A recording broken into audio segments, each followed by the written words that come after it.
So hello everyone, here we get my review of YouTube episode 7. I found it a pretty good episode. I think it was generally good all the way through, but the second half was way better though. So I mean the first half wasn't bad, but I would say that the dragon and snake backstory wasn't very interesting. Like there was like, oh, okay, this stuff. I think mainly because the whole agenda is like this, their powers are killing for money. So they go around stealing artifacts or like, you know, legendary paintings or whatever, right? Something like that, cultural stuff, and sell them. So it was kind of like, yeah, they didn't feel like super motivated.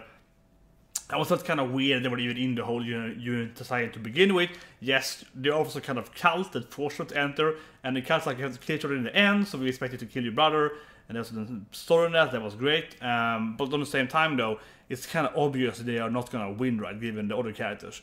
This motivation, yeah, it kind of feels like the other guys like, oh, I kill because it's fun, I kill to become the strongest fighter, I kill ultimate, whatever. They're like, I kill to get money. It's like, why are you even there? Like, you get money from this thing. It's gonna ask for money when you win. So yeah, let's change on that part though. So the backstory probably can be shorter, probably, because they didn't give us that much. I think one thing though, this is exception for me, I might be wrong, you know, whatever, but it feels like the snake has no power, right? And I don't think it doesn't have any power because it doesn't have any power. I think it has no power because Arthur was like, well, if I kill Snake first, who cares? I think that's how it is. Because we see this flashback that we see dragon flying, in fact we see him jumping up, flying up there, right? We see him flying in the end. So we see the dragon can fly, which makes sense given the name, he's a dragon, so he can wings, right? But his brother does nothing. And I, for a long time, but for the meanings there is, I thought he's gonna have some gasoline power, some kind of, yeah, because I mean, we see Tiger, I was laughing about that, second half was great, we see Tiger drinking it, I was like, she's gonna die now, it's like some big, yeah, ignition of gasoline, it's like, she's so dead. It might still happen though, but yeah, I thought Snake might have something like that, right, some kind of power that made him, yeah, or is the Necromancer's power, or is it his power, that body, probably not, probably his body probably can move, the arms probably can move because Necromancer, right? So that would be a power otherwise, that his body can, you know, reptile arms can still heal or something. That could be something kind of earthy snake power, I don't know. But I definitely thought it was gonna be gasoline power for a long time. There was like, oh man, she's so dead. She's so dead. I love the scene. That was one of the best. It's not the best thing I think in the whole anime. Monkey steals his tank of gasoline, like, oh, boost! And she starts drinking. Oh, I love that scene. And then of course see her puking out the gasoline, which is being strangled, and Ox like, oh, perfect gasoline, I can ignition that thing. So that was great. That was really great. But yeah, I'm just gonna guess that the snake was having the power because Arthur was like, whatever, I kill him first, and had make a good power for him, probably. So anyway, then we get into of course the whole. Yeah, he can fly and so on. So, but I think things that even in the flashback though, even in the flashback we did see Snake using gasoline, right, to like, threaten them. Then his older brother entered and was like, oh, let's escape with my flying powers. So again, it felt like he had some kind of gasoline or kind of fire power, so kind of either connected to his fire shoots or to the actual gasoline. So I'm just saying, I can still see Tiger unfortunately being exploded from the stomach in, right? Gasoline ignited inside of the bottle, something like that. Anyway, second part, that was great. Yeah, so we can take it part. First can start with the monkey getting killed, right? Again, they recap thing and we go back to that thing. And it's really nice there to see Tiger just insta-killing the zombie in a way, right? Then of course doesn't never die and it's straight in the end.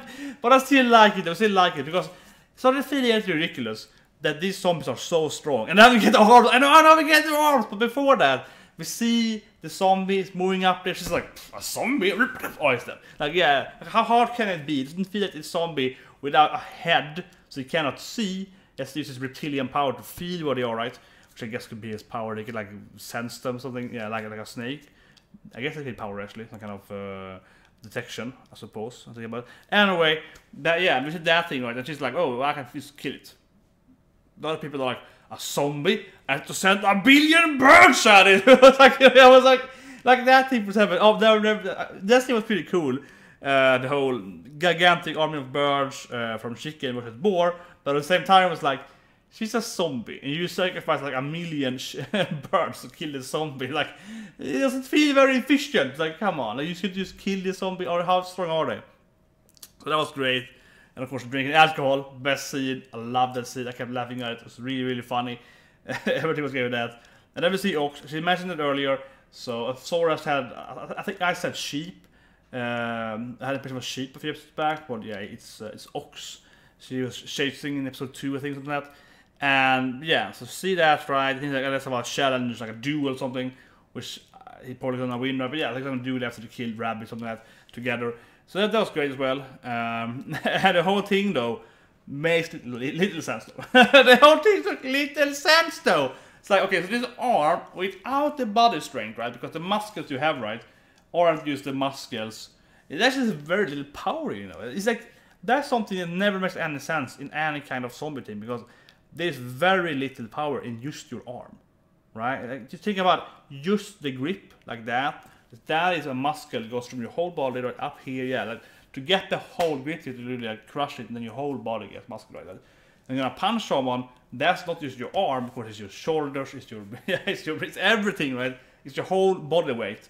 I mean, if I just punch you with my arm, half the damage is weight right on it, which is my body's weight, so I can lean to my arm. So if I just throw my arm in your face, that's way less damage because it's just my arm, not my whole body, right? So that makes no sense. Even the power itself that the arms can appear and also move around and strangle you and so on is kind of weird. They will have so little power, like so little power. Even like, oh, they can untap this potential. Yeah, but the potential is so low because they're used to the arms here and here, right? It's just kind of like the half this arm and one full arm, I think. So it's like very little muscular per one, yeah. And the weight is very, very low. I mean, the reason some seconds you behind. And yeah, actually, we have one of my martial arts, Budokan, perfect super, yeah. And I mean, so what's training behind, right? You can escape, which is something I've trained a lot in Budokan. You're gonna escape that kind of a neck grip or kind of lock from behind. It's one of the issues with that is because the guy is hanging on you, right? The guy is hanging on you with his body weight, right? So you have this huge, like, 100-pound at least, probably a lot more, like 100 kilo, yeah, like 200 pounds than guy, right? 100 pounds something, sorry, yeah. So I usually kilogram, right? Yeah, it was 200 pounds, 200 pounds. So the guy with 200 pounds or more, right, is hanging on your neck. So the pressure of that is really high. It strangles you from behind, right? And you have to escape that by doing something, this thing, or punching him, or doing a sort of force, something like that to escape him, right? That is a lot of harder because of his massive body weight on top of your neck, right? The pressure that gets you. Just the arms alone doesn't do very much. And if you pull all your power forward, nothing is hindering them behind you because there is no body actually connected to arms if it uses arms. So they will just fly forward. So that actually, I would say, makes less sense. It's like more logical that you can have a necromancer controlling the arms, but if the arm is just strangling from behind like this, right? There is nothing actually, so you can just push it away probably. Like, super easy. Just with your body weight, you have like 10 times more strength than it. So that actually makes way less sense. And sure, I mean, I'm not nitpicking, I'm never nitpicking, but I find it was kind of funny in a ridiculous sense, because I mean, normally you're watching kind of zombie moves thing, it's like, oh yeah, that's a human, but here you're watching like a tiger human, and I don't know what ox is, but yeah, an ox, but like super best swordsman in the world, and this like drunk tiger lady, and they both are superhumans. So in their sense, it's kind of like they probably could easily do the thing, even though it's like necromancer, magically empowered arms, right? So it's a little like, it felt a little too hard for them. It's like, wait, it's gonna kill both of them now? Like, if she hadn't drank the gasoline alcohol, they both would have died pretty much. Right? They was like, man, the rabbit power shot quite good. So anyway, see you guys next week and have a great day.